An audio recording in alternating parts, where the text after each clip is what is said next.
Semua ternyata hanya masalah kompetensi. Tingkat pembelajaran manusia mulai dari yang terendah sampai dengan mencapai tingkat kompetens secara sederhana dapat dibagi menjadi 4 tahapan, yaitu 1.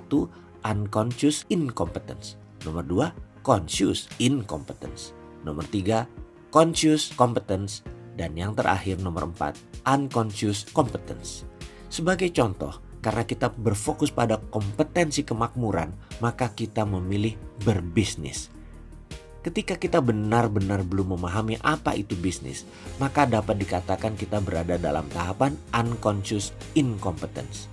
Ketika kita memahami manfaat dari memiliki uang yang banyak dari bisnis, tapi kita tidak tergerak sedikit pun juga untuk melakukan hal ini, maka kita berada dalam tahapan conscious incompetence. Sadar, tahu, faham, tapi tetap tidak memiliki kompetensi. Pikiran kita berpindah dari tidak sadar atau unconscious karena ketidaktahuan, dan setelah diberitahu, diajari, dilihatkan, dirasakan betapa nikmatnya punya rumah yang besar, sarana hidup yang nyaman, keluarga yang tercukupi segala kebutuhan dasar dan sekunder, kita langsung kinclong dan aha, boleh juga nih berkemakmuran. Ketika kita memahami manfaat dari bisnis, lalu kita mencoba untuk melakukannya secara susah payah. Perlu banyak usaha, banyak gagal, banyak investasi lagi, banyak cari ilmu lagi, banyak berteman lagi, cari modal, network, partner, supply, dan mental yang sangat kuat dan berani. Seringkali terhenti untuk kemudian memulai lagi dari nol kembali. Itu menandakan kita sudah mencapai tahapan conscious competence, tahap ketiga. Ketika kita memasuki semangat tiada hari tanpa bisnis, bahkan kita benar-benar resah saat kita melihat peluang bisnis, peluang dapat uang, dan kita tidak ambil, kita resah, maka kita telah mencapai kompetensi yang tertinggi, yaitu unconscious competence.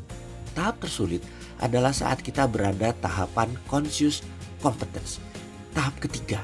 Disinilah manusia bisa masuk jebakan rat race. Anda bagai tikus yang berlari-lari di kincir berbentuk lingkaran, yang ternyata seberapa kencang lari Anda tetap lari di tempat.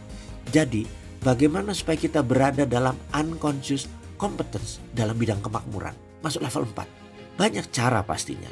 Kita dapat menetapkan cara lambat yang alami atau cara cepat untuk meningkatkan kompetensi ini. Dan akhirnya semua kembali pada kita. Apakah kita perlu berupaya dengan sengaja menggerakkan beberapa hal yang ada dalam diri kita agar memasuki tahapan unconscious competence? Atau kita sudah merasa nyaman dengan hidup kita secara alami serta berserah diri pada pihak lain? Atau kita mempelajari dengan cara yang cepat? Berikutnya adalah video tentang menerangkan bagaimana cara cepat menjadi kaya.